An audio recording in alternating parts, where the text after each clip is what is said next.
I'm here in the Channel Islands, a collection of islands in the British Isles just off the Normandy coast of France. They are divided into two British Crown dependencies, Guernsey and Jersey.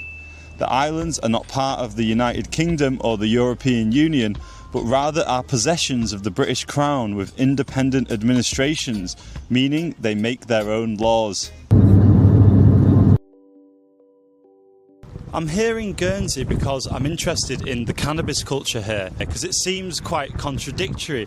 On the one hand, the medical cannabis is becoming one of the biggest pillars of the economy here, but on the other hand, they're very, very strict if people who aren't prescribed cannabis do get caught with it. I'm here to meet Bruce, who runs the Green Retreat Medical Vape Lounge, to see exactly how it works. So I've got my ID and I've got my prescription. Let's see how this process works. How's it going, guys? Hi, nice to meet you. I'm Simon. Bruce, nice to meet you. I'm here for the medical vape lounge. So just wondering, what's the process? So as long as you have your medical prescription and your ID, and those two match up, then you can have access to the lounge upstairs. There's the prescription. Yep. All good? Okay. Yep. There you go, bud. Come on up. My name is Bruce Caruso, and the owner of Green Retreat, Fire Dog, in this area up here at the lounge. I got here in 2020. I came over originally with another group, and we got work permits to come over and starting to get involved into the CBD industry over here. So how long have you been running the lounge? So started in October of 2022. My shop was actually up here in this section, and then just this little area back there was the beginning of the lounge. So take me on a tour of it. So it's quite good facilities here. So let's start here. We've got So we got some old school arcade machines. Yeah. Those are all free to play. We have a few over here as well. We have a dart board here. We actually do a dart night on the second Saturday of every month as well. So we usually have a good group in here just shooting darts all night. Over here, we have our vaporizers, in-house ones that you can use and try. So you have an Omira, your Venti, your Mighty, your Tiny Mite. And then we have these two big boys here. These are ball vapes, both of them. I'd say the most popular one is definitely going to be the Venti. And then next to that, I would definitely say the ball vape. So how did you want to make this environment for the patients? I wanted this to be a comfort zone. So a safe space for patients to be able to come, feel relaxed, use their medication without any kind of stigma, and to just feel comfortable and have a place that, they feel like they can go. So what we've got here, we've got, this is the rules. Yep. Can you talk us through that? To come into the lounges, you need to be a medical cannabis patient, proof of ID, proof of prescription, obviously age verification, making sure you're of the age of 18. Consumption guidelines, you can vape in here, you cannot be smoking in here. And you have to take your AVB with you when you leave. That's the already vaped bud, so once you've vaped, the material that is left behind after it's been used. Correct, because this is still considered by law a controlled substance. So the person using it has to take it with them when they leave. No alcohol and no outside other substances, like other illegal drugs, and no alcohol, because a large amount of people that come here that are recovering alcoholics that rely on cannabis so that they can get off alcohol. And last thing we want is people here drinking. So strictly vaping, no other drugs, no alcohol. What type of people what different societal subsets do you get coming in here? We get quite a few. So again, we get some guys that are, like I said, recovering alcoholics. But I mean, it ranges from 18 all the way up to like 60. So we have a few regulars that come in. We also have a lot of guys that pop in on their lunch breaks from work. We have quite a few guys in finance. We have guys in construction, all walks of life. Yeah, I mean, everybody's looking for a safe space to use their medication when they're out and about. A lot of people don't like just using a Venti out in public. So there's no membership fee or anything like that, is there? So correct. People, as long as they have a medicinal cannabis prescription, they can come in here free of charge. Correct. I don't really like the membership fee. My shop downstairs, that's what keeps the lights on, and the community shopping here, that's what keeps us going. And this is just my way of giving back to the cannabis community without having to charge a membership fee or anything like that. The weed laws around here are really confusing. Concentrates in Guernsey are a Class A drug, for instance, but in Jersey it's a Class B. In Guernsey it's legal to sell edibles in some circumstances. Bruce sells them in his shop. Medical weed is legal and typically retails for £6 to £11 a gram, depending on the strain. But largely because the customs are so rigorous here, the black market weed goes for an eye-watering £30 to £40 a gram. Then you hear stories of a man getting 8 years for 1.15 grams of delta-8 THC contained within a bunch of chocolate bars, and pregnant women getting sent to prison for being caught with a couple of ounces. So I headed to Jersey to learn more.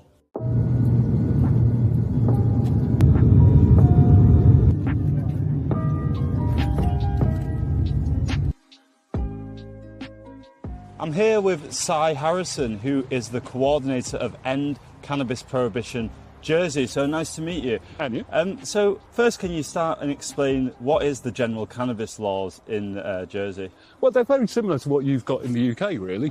Cannabis and cannabis resin are Class B drugs, same as in the UK. We did used to have a distinction with cannabis oil, which is essentially concentrates and extracts, where they were still a Class A in Jersey. But we managed to campaign last year and get an amendment to that law brought in, so that that's now to a Class B in the island as well. But in Guernsey, they still have that distinction. It's still a Class A there. Yeah, and obviously we've got the medicinal as well. Yeah. And probably one of the highest rates per capita in the world at the moment, with about 5% of the adult population having a prescription over here. What would you say is the general attitude towards cannabis on the Channel Islands? It's a 50-50 split, I would say. You do still have a lot of people who are conservative about it, still haven't gotten past the stigma, the reefer madness. But then you have another group that is definitely like up to par. They understand it.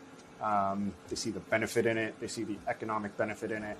Since 2017, when the Rural Economy Strategy identified hemp and cannabis as alternative crops, work has been underway to develop the industry. But what are its benefits to Jersey? It supports Jersey's economy. Cannabis cultivation diversifies the agricultural sector into a higher value crop, reducing its reliance on traditional crops in support of the Rural Economy Strategy. It plays to our strength. Both medicinal and wellness products require cannabis to be cultivated to a consistent standard. And after years of producing other crops to UK supermarket specifications, the production process provides opportunities for high-value employment, because while other agricultural sectors rely on different types of labour, cannabis requires specialist knowledge. There is a great potential for Jersey here. Jersey's medicinal cannabis could develop the same international reputation for quality as Jersey Royals or Jersey Milk.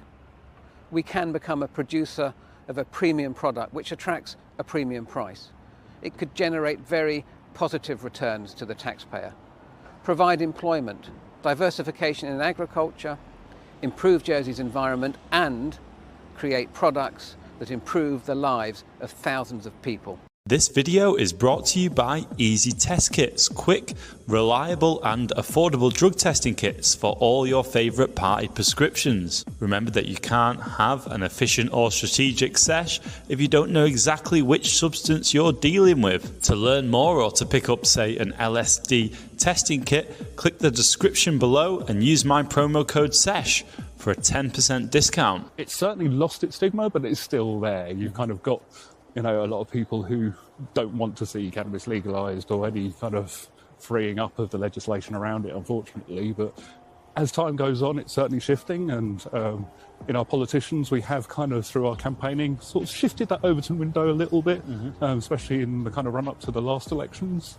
So we're running a campaign again because we've got our elections coming up in June. So we're trying to engage with the candidates again and trying to open up the conversation a bit around cannabis and hopefully get towards reform in the next 4 years. And people that come in here, what do they tend to be using, more the flower or more the edible side of things? If they're coming up to the lounge, it's definitely flower. If they're coming into the shop because they don't have a prescription, then they're jumping on the edibles. But we do have a lot of people that use the edibles for therapeutic reasons as well. It's not just all for a Friday or Saturday night.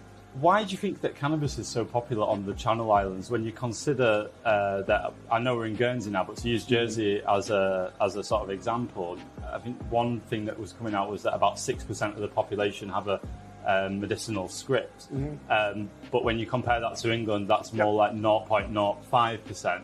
Why is it so popular here? In my view, it's because of the cost of how much it is on the black market. But for Guernsey, you're still looking at like 30, 40 pounds a gram. It's cheaper to go get medical, whereas in the UK, it's cheaper to purchase on the black market. So more people are staying on black market instead of going to medical, where it's vice versa here. It's becoming one of the, especially in Jersey, it's becoming one of the main pillars of the economy there. One thing that I find quite interesting is this conflict between, there seems to be an embrace of medicinal or cannabis prescriptions, but also a very harsh cracking down on anyone caught with cannabis who doesn't have a prescription. I would agree with that.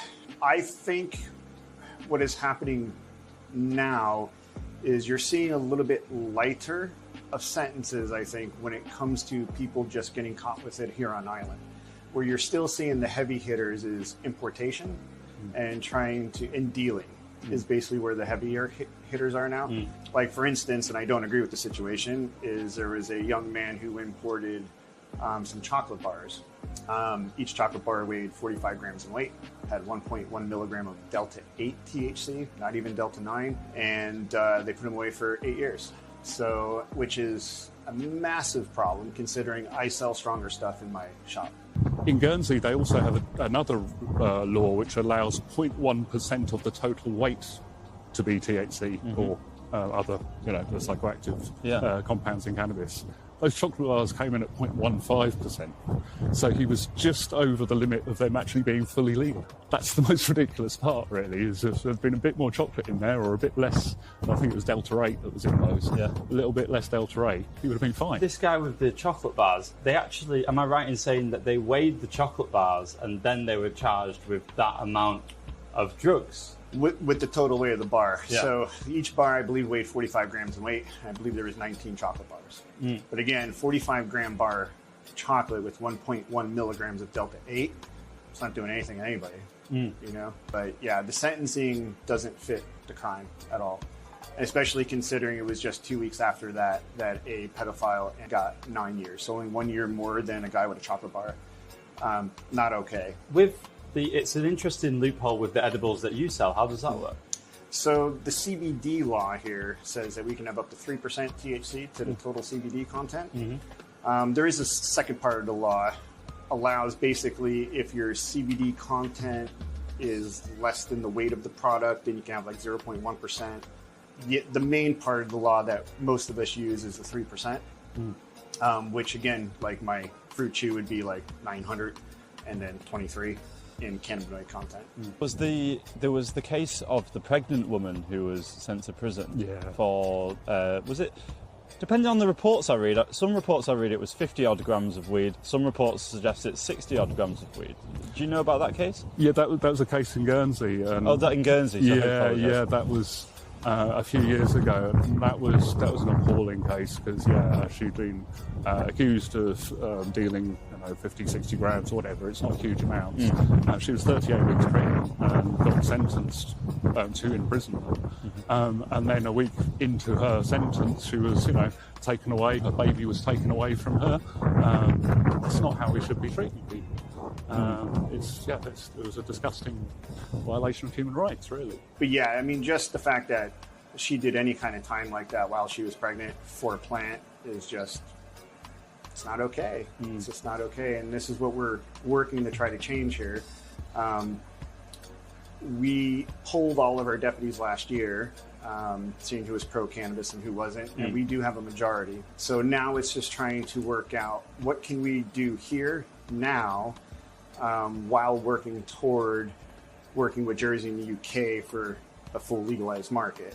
There seems to be a sort of a lot of near misses of actual decriminalisation of cannabis here. And it seems to be coming up time and time again that when I'm speaking to people, some people are of the assumption that it is going to happen actually at some point. What's your opinion on that? Do you think that's going to come through? Well, yeah, there was a proposition brought at the end of last year that was hopefully was supposed to be debated in March. Unfortunately, that got withdrawn, and that had three aspects to it. It was looking at decriminalising possession, home cultivation and social supply as one option. Second option was to actually legalise possession and home cultivation, put it in the law. And then the third option was to look at a pilot trial in regulated sales like they're doing in Switzerland.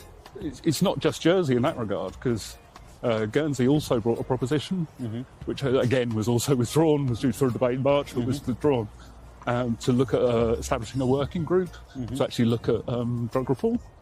And then the Isle of Man has also launched a motion to have a citizens' jury established by the end of this year to look at possible reform as well. Like a citizens' assembly sort of. Yeah, exactly. So amongst the Crown dependencies, there is seemingly a drive towards reform. So if we can work together, that'd be fantastic.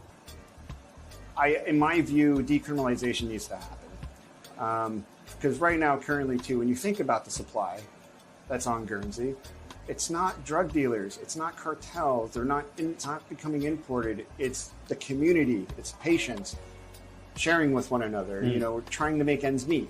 You can't be working toward these things, and you can't have me selling products the way I do. You can't have medical out there while you're still giving people criminal offenses. It's not okay. It seems to me that what we have here is something that you also see in the UK, a two-tiered approach to cannabis.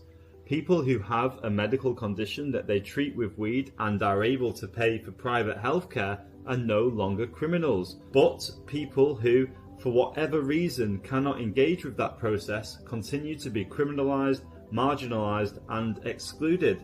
However, with the legal cannabis industry propping up the local economy here, more and more politicians are getting on board with full decriminalisation.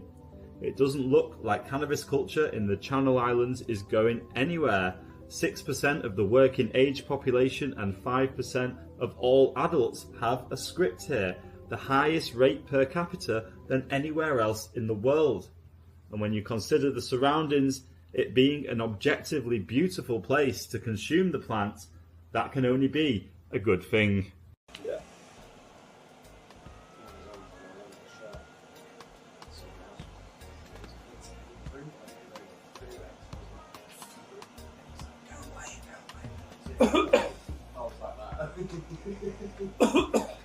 That's good.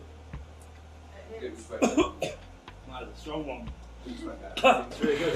That's like having a dab, isn't it? Yes, exactly that. Yeah. Yes, because that's essentially what you're doing. You're just vaporizing all those oils right off. Yeah. Yep. That is the closest you can get to a dab without actually taking one. Yeah.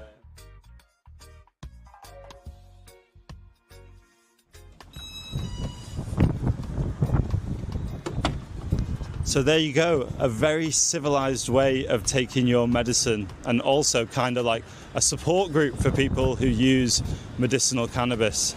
It's quite difficult to consider really why anyone would have a problem with this sort of thing. Well, hopefully, if all goes to plan, we will have decriminalisation, we will have legalisation of possession and home cultivation, and we will have a regulated trial underway in sales. That's our only real way of getting a market going over here, so that's compatible with the UN conventions. And it's something that, as I've mentioned, the other Crown dependencies are looking at, and now Charlotte Caldwell launched her campaign on Monday, TRACD, to encourage the governments of the UK and the Crown dependencies to undertake such trials. So there does seem to be a momentum looking at that at the moment. So hopefully, in 5 years' time, we can come back and we can sit down and have a legal smoke somewhere.